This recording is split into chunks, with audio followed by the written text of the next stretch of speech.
Get ready for a quantum leap. We're about to uncover a groundbreaking discovery that could change the game for quantum computing. Say hello to the Neglectons, particles that were previously overlooked but are now set to revolutionize the field. Quantum computers have the potential to solve complex problems that classical computers can't, thanks to principles like superposition. But here's the catch.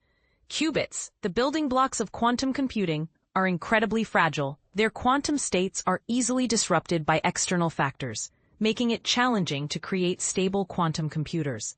Enter a team of mathematicians with a brilliant idea.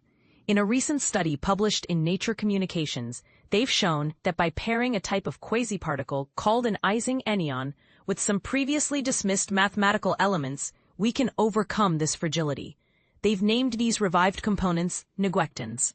Ising anions are unique to two-dimensional systems and are the foundation of topological quantum computing. Unlike traditional particles, anions store information not within themselves, but in the way they loop and braid around each other. This braiding process can encode and process information in a way that's much more resilient to environmental noise. But there's a catch. As Aaron Lauda, a professor of physics and mathematics at the University of Southern California, points out, the only problem with Ising anions is that they are not universal. It's like having a keyboard with only half the keys. That's where the neglected math comes into play.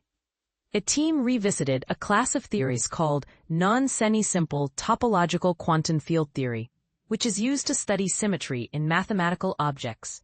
This is a key idea in particle physics. Lauda explains, you can predict new particles that people didn't know about just by understanding the symmetry of what happens. In this theory, each particle has a quantum dimension, a number that represents its weight or influence in the system.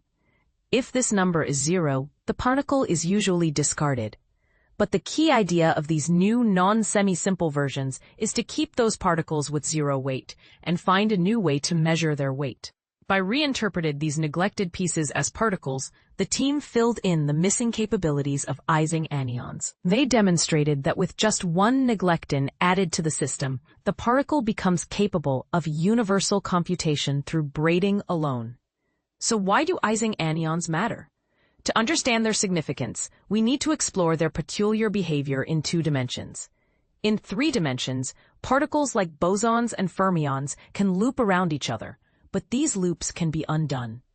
In 2 dimensions, there's no over or under, so when anions move around each other, their paths can't be untangled, leading to fundamentally new physics. The way to think about it, Lauda says, is if I start with a state 0 and I wrap it around, does it stay in a state 0 or some multiple of that? Or does it create a 0 and a 1? Am I able to mix them and create these superpositions that I need to do quantum computation? The key is the ability to create superpositions, and with Ising anions, these operations are naturally shielded from many types of noise because they depend on the overall shape of the braiding path rather than precise locations. This finding doesn't mean we'll have topological quantum computers overnight, but it suggests that researchers might not need to invent entirely new materials or exotic particles. Instead, they could look at familiar systems through a new mathematical lens. So, there you have it, a fascinating glimpse into the world of quantum computing and the potential of these neglectons. Who knew that something previously overlooked could be so crucial to the future of technology? It just goes to show that sometimes the most revolutionary ideas are hiding in plain sight.